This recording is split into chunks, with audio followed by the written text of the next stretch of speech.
Welcome to the deep dive. Okay, here's a thought.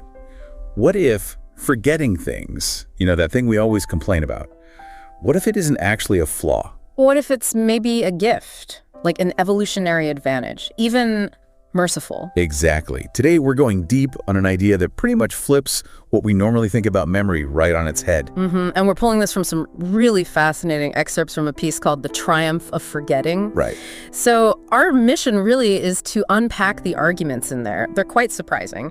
It explores how maybe letting go is, well, way better than holding on. And what that actually means for, how we live our lives day to day. Yeah, how we experience things. Okay, let's really get into this. That the source, it kicks off with something really counterintuitive. It says a sharp memory, especially when you get older, can actually become a rather elegant trap. A trap? See, that's interesting because we're always trying to improve memory, aren't we?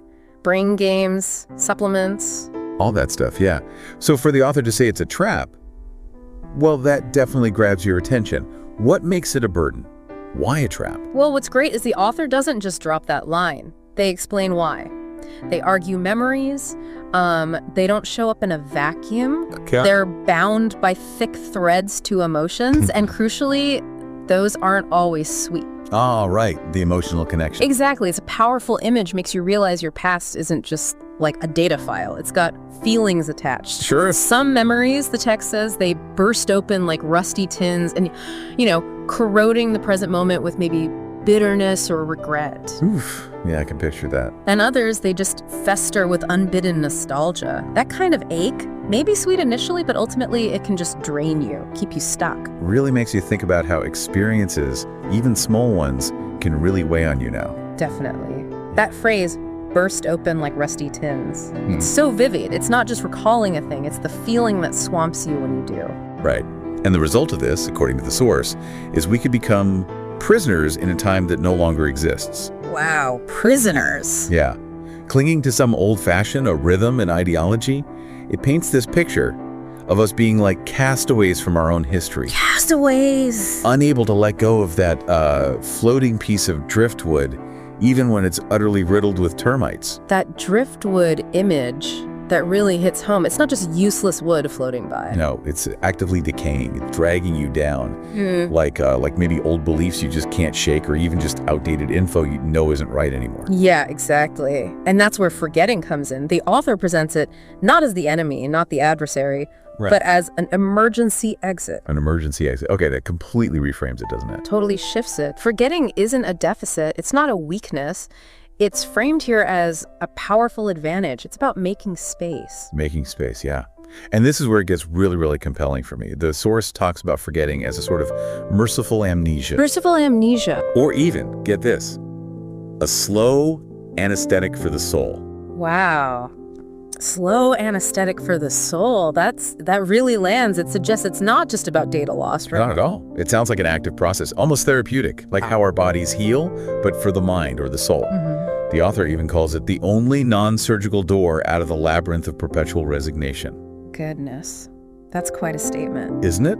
A profoundly liberating idea. It just completely changes how I'm thinking about forgetting right now. Yeah. It's not loss. It's a path to, well, freedom. And that really brings up a key question, which you were just touching on. How does this view, fundamentally change how we think about our own minds, our cognitive processes? Right. If we genuinely start seeing forgetting not as a failure, but as this emergency exit, it kind of gives us agency, doesn't it? Agency, yes. Over past hurts, or maybe just ideas that are totally obsolete now. Or even just like facts we crammed for an exam years ago and don't need anymore. Yeah, exactly. It shifts us from being sort of passive victims of whatever our memory throws at us. To being active shapers of our present. Exactly. Active participants. Yeah.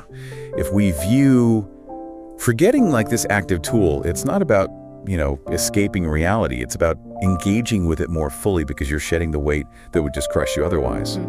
And building on that, the source doesn't just stop at the theory. It actually gives some, wisdom, some practical advice. Like what? It offers a secret for navigating life with this perspective, basically. To live as well as possible with what we're given. Okay, that sounds sensible. To give thanks, even through gritted teeth. Harder, but okay. And to look forward and upward, Yeah. It's challenging, for sure, but it feels like a very practical way to move on. Look forward and upward. Yeah.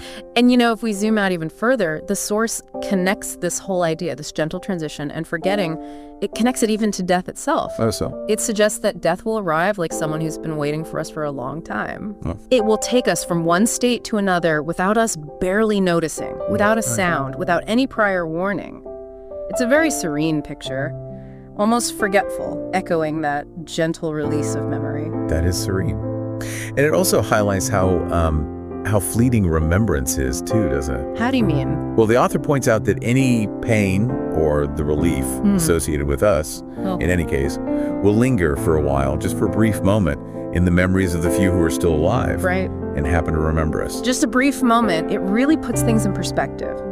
Makes the present and finding your own peace now seem even more important. Totally. And yet, despite all this talk about fluidity, about forgetting being liberating, the author, Pablo Mera, shares something quite personal and striking about himself.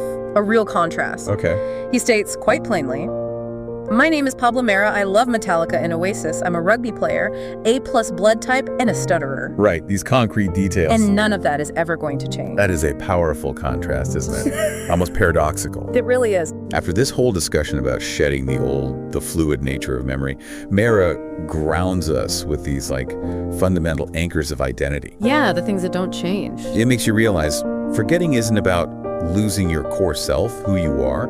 It's more about shedding the baggage of what you've experienced. That's a great way to put it. The core self remains even if the emotional weight of past events fades. Yeah, it's a really crucial distinction. It shows where the triumph of forgetting actually lies. It's in freeing up that essential self. Nicely summarized. So, wrapping this up, the core insight from this deep dive is really this profound, often overlooked power of forgetting, seeing it as a tool, maybe, for peace, for progress.